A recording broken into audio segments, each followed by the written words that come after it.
हे बंधू भगिनीनो, आज मी मत्तेकृत शुभवर्तमान अध्याय 11 वचन 25 ते 30 पुत्रात प्रकट झालेला पिता यावर चिंतन करत आहे. मत्तेच्या शुभवर्तमानातील या अवतार्यात येशू आपल्या स्वर्गीय पित्याची स्तुती करतो, कारण त्याने स्वतःला त्याच्या पुत्रात म्हणजेच येशूमध्ये प्रकट केले आहे.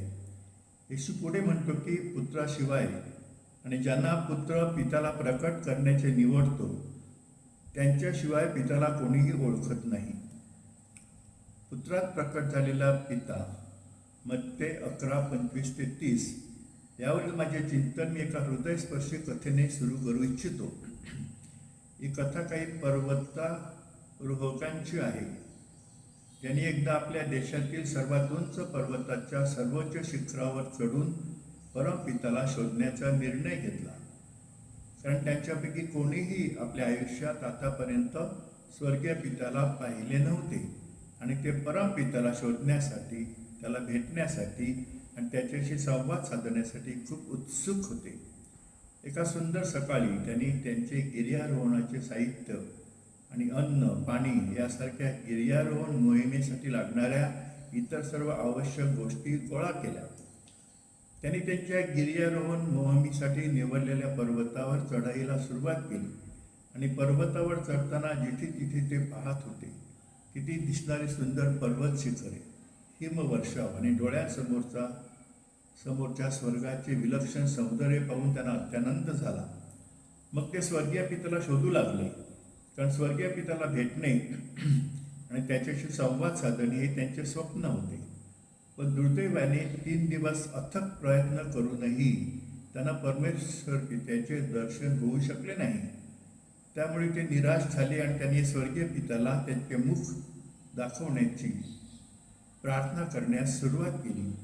अचानक ढगांमध्ये गडगडाट झाला आणि संपूर्ण आकाशात विजा चमकल्या आणि मग ढगांमध्ये त्यांना प्रभू येशूची आकृती दिसली आणि येशू त्यांच्याशी बोलू लागला.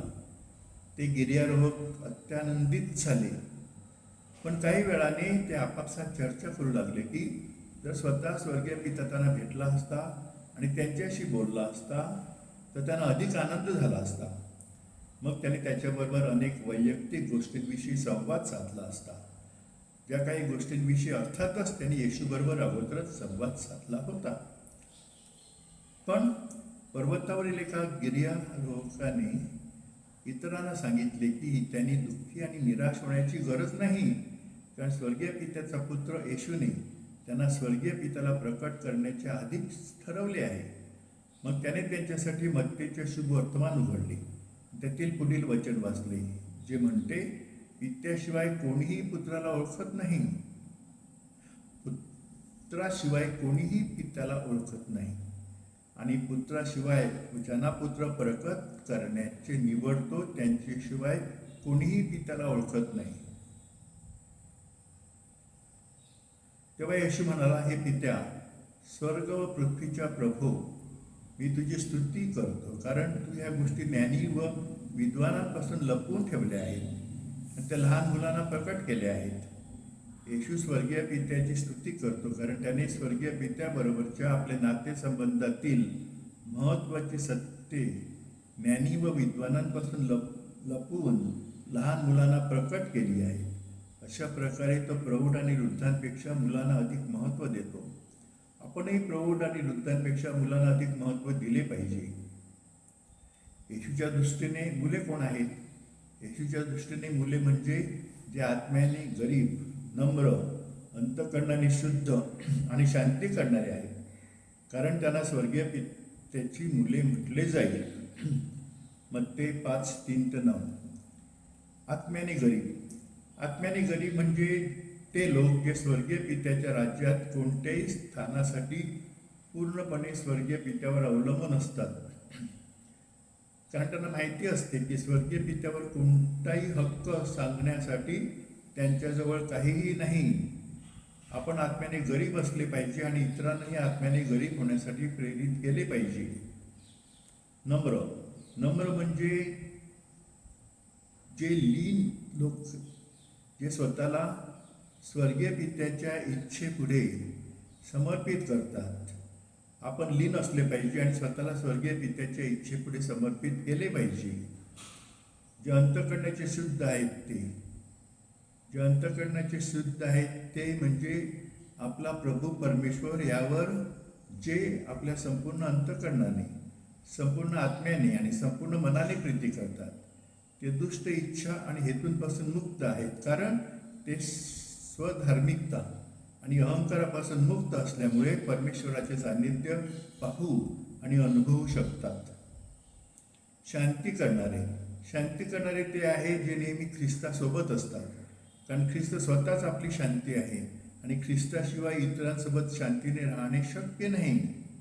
कारण शांती करणाऱ्यामध्ये त्या लोकांचाही समावेश होतो जे योग्यतेने शांती प्रस्थापित करण्याचा प्रयत्न करतात, जरी कधीकधी ते अयशस्वी होतात तरीही. होय पित्या, कारण हेच तुला करणे आवडले. येशू आपल्या स्वर्गीय पित्याची स्तुती करतो, कारण त्याने ज्ञानी आणि विद्वानांपासून परमेश्वराबरोबरच्या आपल्या नातेसंबंधातील महत्त्वाचे सत्य लपवून लहान मुलांना प्रकट करून प्रौढ आणि वृद्धांपेक्षा मुलांना अधिक महत्त्व दिले. आपणही मुलांना, म्हणजेच आत्म्याने गरीब, नम्र, अंतःकरणाने शुद्ध आणि शांतिप्रिय लोकांना आदराने वागवले पाहिजे आणि त्यांना वृद्धांपेक्षा अधिक महत्त्व दिले पाहिजे. आपण हे लोकांनाही शिकवले पाहिजे. माझ्या पित्याने सर्व काही माझ्या स्वाधीन केले आहे. येशू स्पष्ट करतो की त्याच्या स्वर्गीय पित्याने सर्व काही त्याच्या स्वाधीन केले आहे. दुसऱ्या शब्दात, स्वर्गीय पित्याने येशूला संपूर्ण विश्वाचा आणि संपूर्ण मानवजातीचा प्रभू परमेश्वर बनवले आहे. म्हणून आपण आपला प्रभू आणि स्वामी येशू ख्रिस्त याची स्तुती व उपासना केली पाहिजे आणि त्याला आपला प्रभू व आपला वैयक्तिक तारणहार मानले पाहिजे. आपण हे लोकांना शिकवले पाहिजे. पित्याशिवाय कोणीही पुत्राला ओळखत नाही आणि पुत्राशिवाय व ज्यांना पुत्र प्रकट करण्यासाठी तो निवड करतो त्यांच्याशिवाय कोणीही पित्याला ओळखत नाही.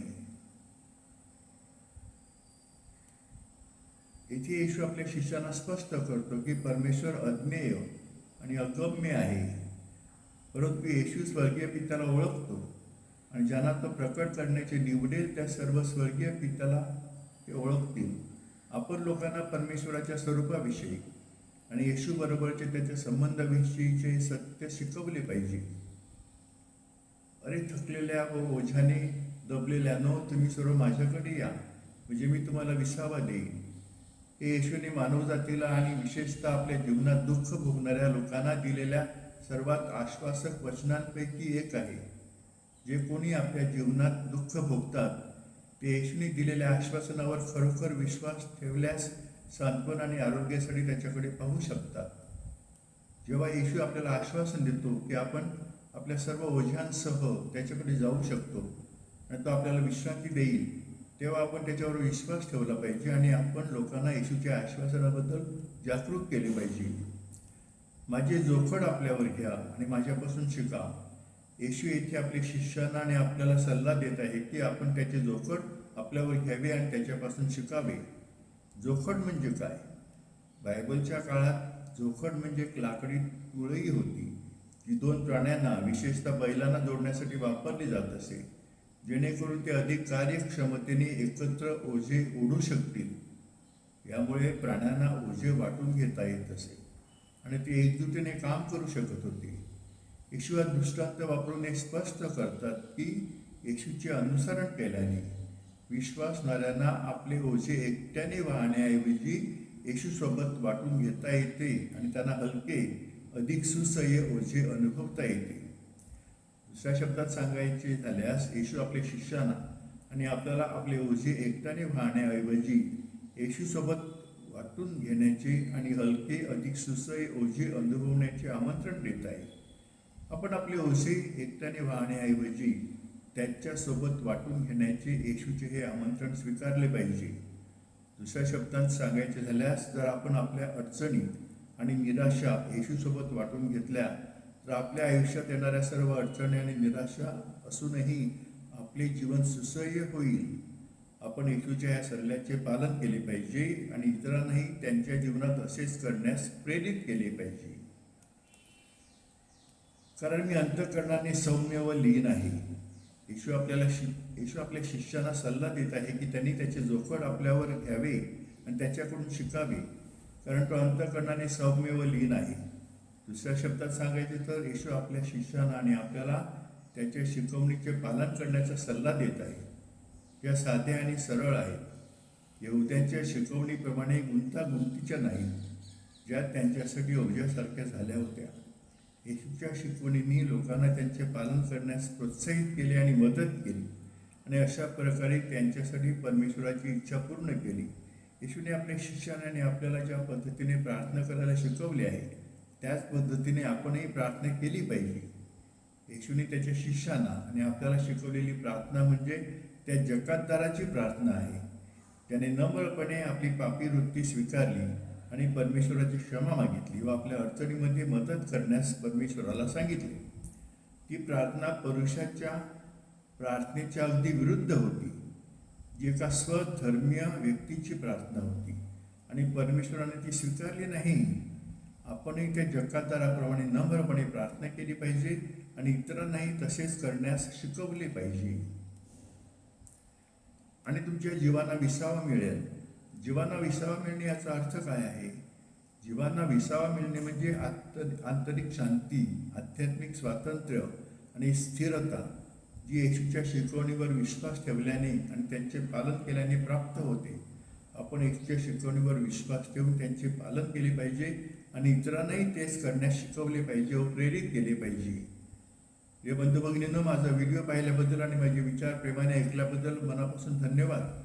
तुमच्या प्रतिक्रिया व सूचना मला जरूर कळवा. कृपया 7030444793 या व्हॉट्सअप क्रमांकावर लिहा किंवा मला कॉल करा. म्हणजे व्हॉट्सअप चॅनल पॅट्रिक रिफ्लेक्शन्सवर बायबलवरील चिंतन, मानसाध्यात्मिक विषयांवरील व्हिडिओ, विचारलेख आणि निवडक प्रेरणादायी सामग्री उपलब्ध आहे. कृपया माझ्या चॅनलला फॉलो करा. माझे YouTube channel father doctor Patrick डिसोझाला भेट द्या व सबस्क्राईब करा. तसेच https://wordofemotions.in या वेबसाईटवरून ट्रेजर्स ऑफ ह्युमन पर्सनहूड हे पुस्तक ई-बुक आणि ऑडिओ बुकच्या स्वरूपात मोफत डाउनलोड तुम्ही करू शकता. माझे व्हिडिओ चिंतन फेसबुकवरही उपलब्ध आहे. कृपया ही माहिती तुमच्या मित्रांशी शेअर करा. वैयक्तिक मार्गदर्शनासाठी किंवा कॅथलिक असल्यास कन्फेशनसाठी माझ्याशी तुम्ही संपर्क साधू शकता. परमेश्वर तुम्हाला व तुमच्या कुटुंबियांना आरोग्य, आनंद व आशीर्वाद देऊ. त्याचप्रमाणे तुमचे सर्व स्वप्न, इच्छा व आकांक्षा त्याच्या इच्छेप्रमाणे पूर्ण करो. आमेन. आभारी.